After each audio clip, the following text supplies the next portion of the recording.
sukfamkim tu Nuhmei Vulzing dingin kan ditsakna kan inhlân mel khawvel hmangainaa sim Nuhmei angin moina Vulzing sien Nuhmei hai nangni malsawmna ni ro Nuhmei hai ni ahin chibai kan buk cheu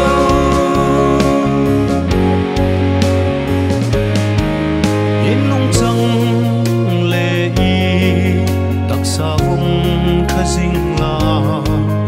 inham sukmawitu ni hi tungzingin khotla ngai changzi moi si ikhuleve runin sukmoi jingro mel khawvel hmangainaa sim Nuhmei angin moina Vulzing sien Nuhmei hai nangni malsawmna ni ro Nuhmei hai ni ahin chibai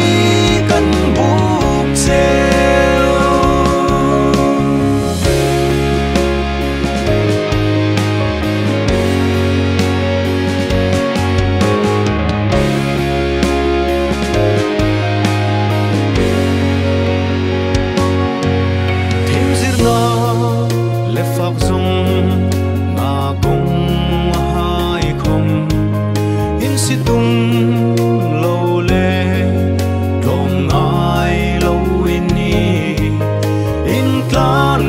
na công tin renga mi nung nốt lâu đôi biết chung lâu Nuhmei ha mel khawvel hmangainaa sim Nuhmei